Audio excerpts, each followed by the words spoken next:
በስመ አብ ወወልድ ወመንፈስ ቅዱስ አሃዱ አምላክ አሜን። ሃሌሉያ። ለእግዚአብሔር አዲሱን ቅኔ ተቀኙለት። ምስጋናው በቅዱሳኑ ጉባኤ ላይ ነው። መዝሙረ ዳዊት መዝሙር 149 ቁጥር 1።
ላይ ሰርጎ ጌታ አስቀመጠኝ ከማይረጎ እድፌን ጣለው ከፊትህ ከዚህ በላይ ነው ምሕረትህ ኃይልን ጉልበትን ታድሳለህ ቀና ቀና እንድል ታደርጋለህ መድኃኔዓለም መድኃኒቴ መሪዋ አንተ ነህ በሕይወት ኃይልን ጉልበትን ታድሳለህ ቀና ቀና እንድል ታደርጋለህ መድኃኔዓለም መድኃኒቴ መሪዋ አንተ ነህ በሕይወት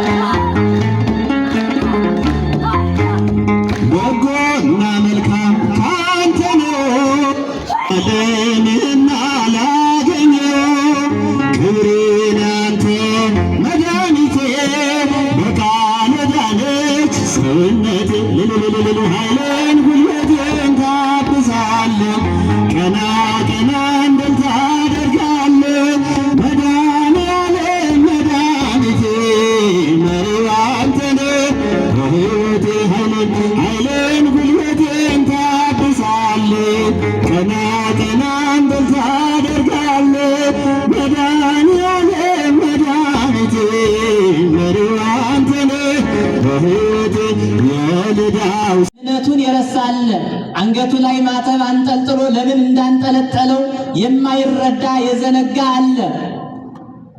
ክርስቲያን ሆኖ የክርስትና ሥራ የማይሰራ ማተቡ ላይ አንገቱ ላይ ማተብ አንጠልጥሎ ለምን እንዳልጠለጠለው ያልተረዳ የሚሰራው ሥራ ከመስቀሉ ከአንገቱ ላይ ካሰረው ከመስቀል ክር ጋራ እጅግ የማይገናኝ አንተ ክርስቲያን አይደለ እንዴ? አንቺ ክርስቲያን አይደለሽ እንዴ? ከክርስቲያን ይሄ ይጠበቃል የሚባል ሥራ የእኛ ሰዎች ሳይሆኑ ሌሎች ሰዎች እንኳን የሚተቹበትን ሥራ የሚሰሩ የክርስትናችን የማይፈቅደውን የምናደርግ ክርስቲያን የሆንበትን ዓላማ ያልተረዳን የምንረሳ የምንዘነጋ የሀገሩ ጉዳይ የማያሳስበው የቤተ ክርስቲያን ጉዳይ የማያሳስበው የእምነቱ ጉዳይ የማያሳስበው የክርስትናው ጉዳይ የማያሳስበው ለምን ወደዚህ ዓለም እንደመጣ ምንም የማያሳስበው ወደዚያኛው ዓለም ምን ሰርቶ መሄድ እንዳለበት የማያሳስበው የዘነጋ ትውልድ አለ። መንፈስ ቅዱስ አሳሳቢ ነውና የሀገራችንን ጉዳይ እንድናስብ በምንችለው ማድረግ ያለብንን እንድናደርግ የቤተ ክርስቲያናችንን ጉዳይ እንድናስብ የምንችለውን ነገር እንድናደርግ የነፍሳችንን ጉዳይ እንድናስብ የመልካም ስነ ምግባራችንን ጉዳይ እንድናስብ እርሱ መንፈስ ቅዱስ ያሳስብን። የክርስትናችንን ነገር የማተባችንን ጉዳይ ዕለት ዕለት እንድናስብ እርሱ ይርዳን።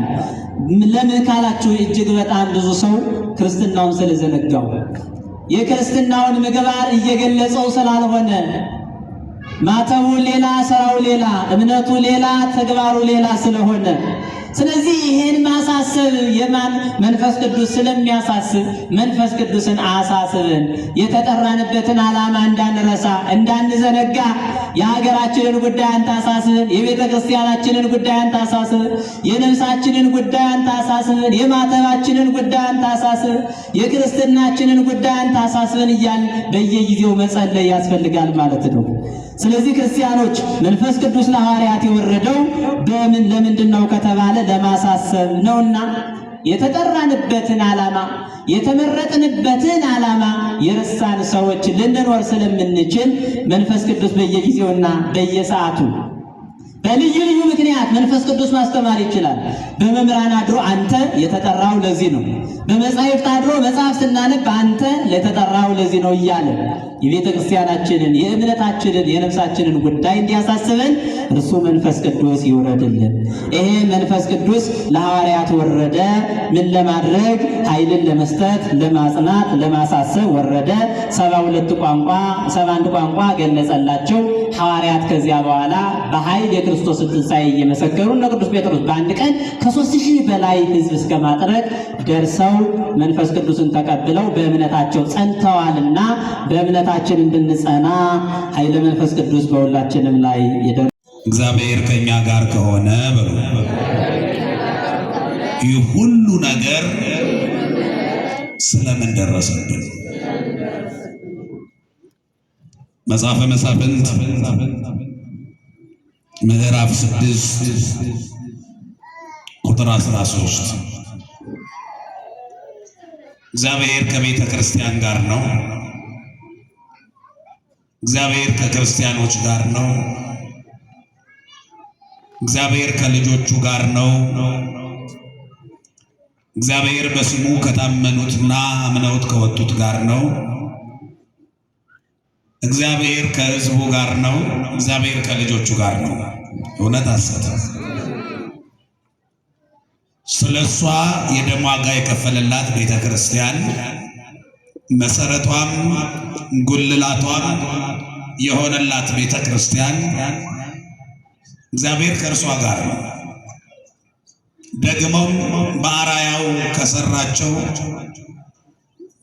ከሰራቸው በላይ ስጋውን ቆርሶ ደሙንም አፍሶ ዋጋ የከፈለላቸው ይህንንም አምነው የተቀበሉና በስሙ የተጠሩ ክርስቲያን ተብለው የተሰየሙ የክርስቶስን ስጋ የበሉ የክርስቶስን ደም የጠጡ በክርስቶስ ክርስቲያን ተብለው የተጠሩ ልጆቹ አሉ። እግዚአብሔር ከእነርሱ ጋር ነው። ያ ማለት እግዚአብሔር ከኛ ጋር ነው ማለት ነው አይደለም? አማኑኤል ማለት ሲተረጎም ማን ከኛ ጋር ነው? አሁን አማኑኤል ማለት እግዚአብሔር ከኛ ጋር ከሆነ ይህ ሁሉ መከራ ስለምን ደረሰብን? ይህንን ጥያቄ እጅግ ብርቱ የተባለው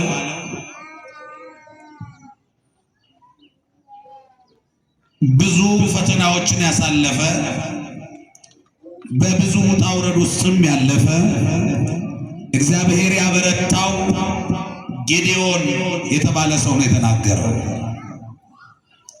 በደረሰበት መከራ፣ በደረሰበት ችግር፣ በደረሰበት ሐዘን በዚያ ጭንቅ ውስጥ ሆኖ የእግዚአብሔር መልአክ መጣና አንተ ጽኑ ኃያል ሰው እግዚአብሔር ካንተ ጋር ነው አለ። ጌዴዎን ያለበትን ወቅታዊ ሁኔታ ብታዩ እጅግ ይገርማል። መልአኩ እንዲህ ሲለው ስንዴ ዘርቶ ስንዴው ታጭዶ የሚወቃበት የፍሬው ጊዜ ላይ ጠላት ተነስቶበት እያሳደደው መውጫ መግቢያውን ተቆጣጥሮበት ያንን ያመረተውን ስንዴ የሚወቃበት ቦታ አጥቶ ተሸሽጎ ስንዴውን በወይን መጭመቂያ ውስጥ እየፈለፈለ እያለ ነው።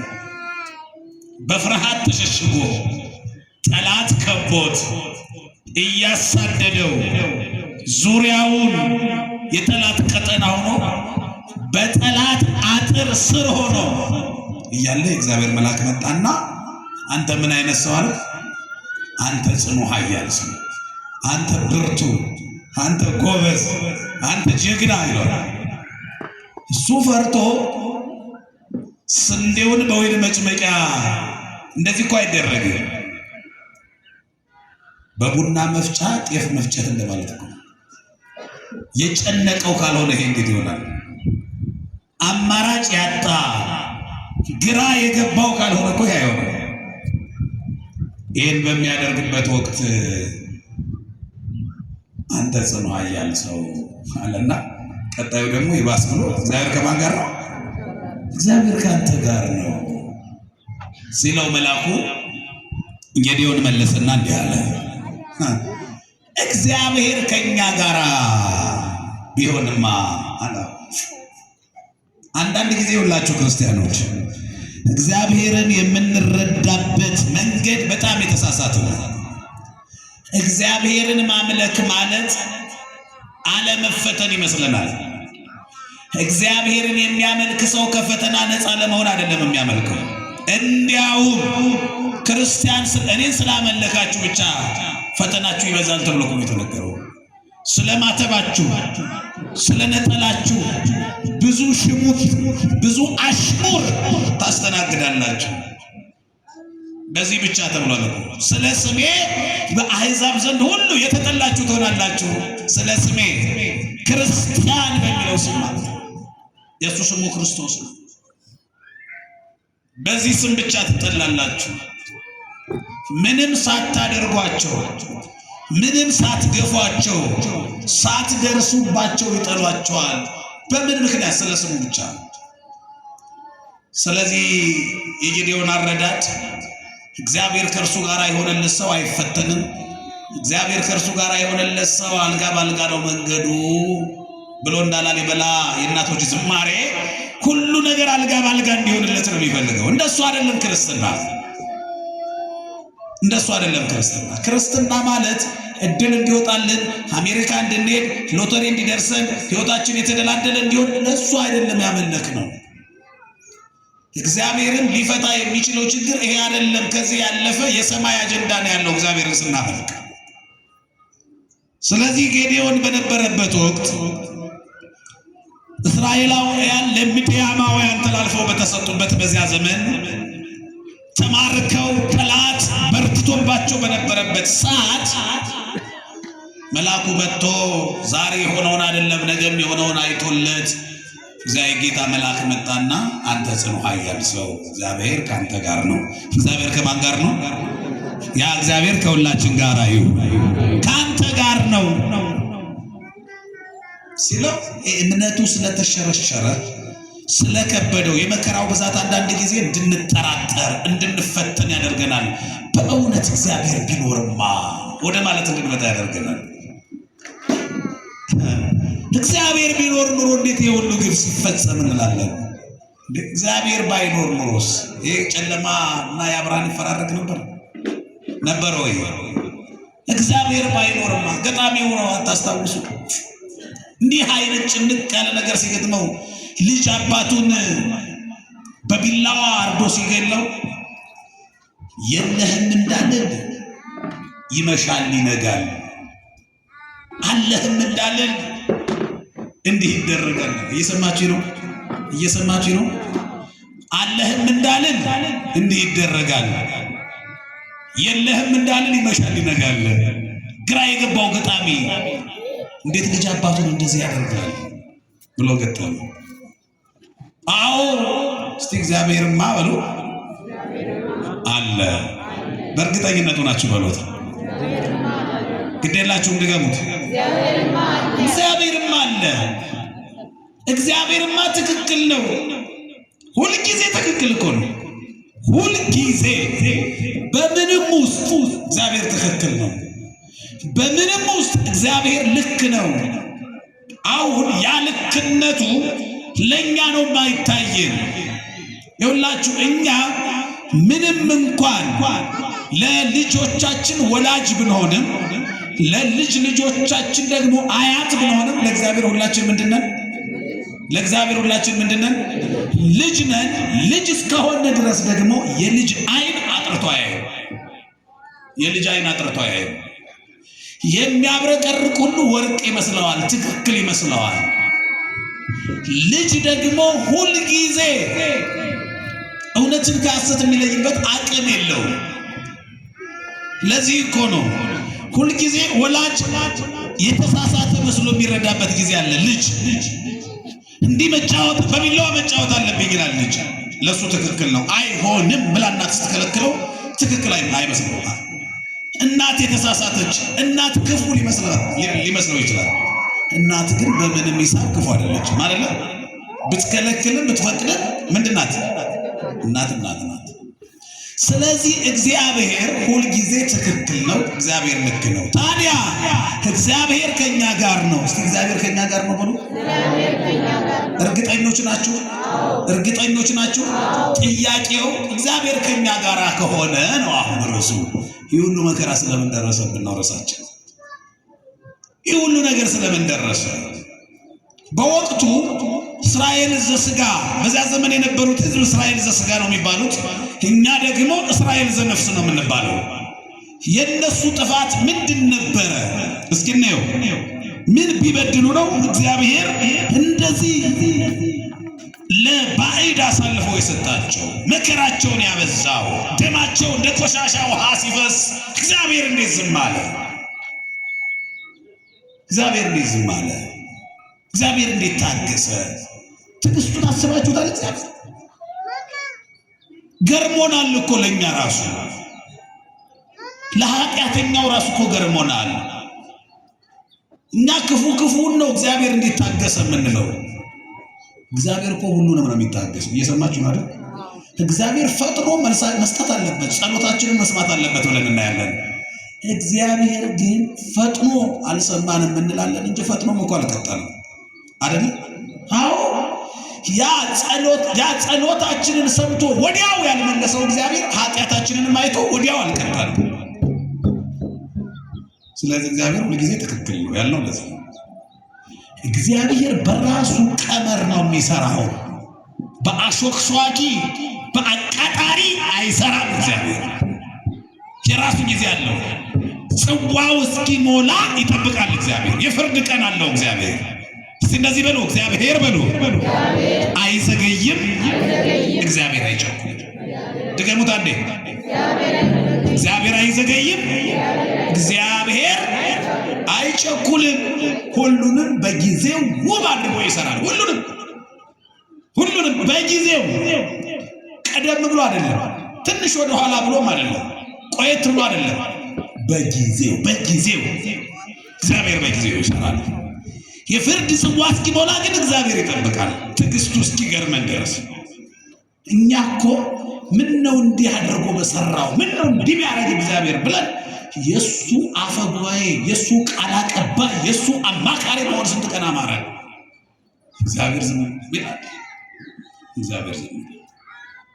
ስለዚህ እስራኤላውያን ያ ሁሉ መከራ ለምን ደረሰባቸው እግዚአብሔር ከተባለ፣ አንደኛ እግዚአብሔርን ትተው ጣዖትን አመለኩ። እየሰማችሁ ነው? በእግዚአብሔር መመካት ትተው የሚመኩበት ሌላ ፍጡር ሆነ። እግዚአብሔርን ይተካልናል ብለን የተደገፍነው በሙሉ ጣዖት ነው። በነገራችን ላይ እግዚአብሔርን የሚተካ፣ እግዚአብሔርን የሚያስረሳ፣ እግዚአብሔርን የሚያስተው ከሆነ ትዳርም ይሁን ስልጣንም ይሁን ገንዘብም ይሁን ከእግዚአብሔር ካራቃችሁ እሱ ጣዖት ነው። ጣዖት እያመለካችሁ እየሰማችሁ ነው አይደለም? አዎ እያንዳንዱ ገጸ በረከቶች ከእግዚአብሔር ጋር ሊያጣብቁ ነው እንጂ የሚገባ ከእግዚአብሔር ጋር የሚለየን ትዳርማ እግዚአብሔር አይስጠን። ከእግዚአብሔር ጋር የሚለየን ስልጣንማ እግዚአብሔር አይስጠን። ከእግዚአብሔር ጋር የሚለየን ገንዘብማ እግዚአብሔር አይስጠን። ብዙዎች እኮ እግዚአብሔርን አጥተው ገንዘብ አግኝተዋል። ብዙዎቹ እግዚአብሔርን አጥተው እምነታቸውን እንኳን ቀይረው እኮ ትዳር አግኝተዋል። እንዲህ አይነቱ ትዳር ከሚመጣ ጥንቅር ብሎ ቢቀር ይሻላል። ስለዚህ እስራኤል እግዚአብሔር መንበርከክ ሲገባቸው በዝናብ አብቅለው በፀሐይ አብስለው የሚመግባቸውን ጌታ ትተው ለጣዖት ተንበረከኩ። በዚህ እግዚአብሔር ቀጣቸው፣ ለጠላት አሳልፎ ሰጣቸው። አቅማቸውን እንዲያውቁ እግዚአብሔር ፈተና ሲያመጣ አንዱ ምክንያታችን አቅማችንን እንድናውቅ ለማድረግ ነው።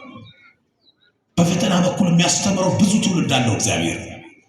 እንደዚህ የሚያስተምረው እግዚአብሔር ጨዋ ልጆቹን ብቻ ነው። በነገራችን ላይ እግዚአብሔር ማስተማሪያ መንገዱ ብዙ ነው። ጨዋ ልጆቹን እንደዚህ ቁጭ አድርጎ ያስተምራል። በእንደዚህ አይነት መንገድ ያልተማሩትን በሌላ ማስተማሪያ መንገድ ነው እግዚአብሔር የሚያስተምረው። አንዳንዶቹን በህመም አስተምሯቸዋል፣ በአደጋ አስተምሯቸዋል፣ በስደት አስተምሯቸዋል።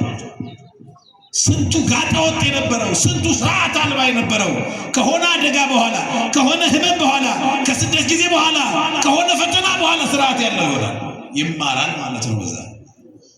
ስለዚህ ቅጣቱ ሳይመጣ ከእግዚአብሔር መማር እንዴት መልካም ነበር።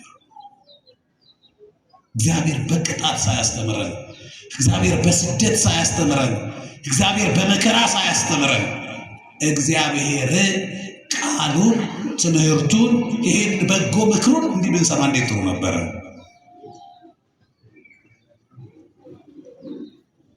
ስለዚህ እግዚአብሔር ልጆች ሁላችንም እግዚአብሔርን ትተናል እንድንሰበሰብ ነው። ታስታውሳላችሁ? ተሰበከ እግዚአብሔር ሌላ መንገድ ሲያጣ በመምህራን ካስተማረው በላይ በኮሮና እኮ ንስሐ ያስገባው ስንት ሰው አለ። ስንቱ ሰው ሰባኪውን የንስሐ አባቱን አልሰማም ነበር። ኮሮና ሲመጣ ነገሩ እየበረታ ሲመጣ ንስሐ መግባት ጀመረ። እግዚአብሔር በዚህ በኩል ለካ ይመልሳል። እግዚአብሔርማ መመለሻ መንገዱ ብዙ ነው። እግዚአብሔርማ ማስተማሪያው ብዙ ነው። ስለዚህ እስራኤል ዘሥጋን እግዚአብሔር ተዋቸው።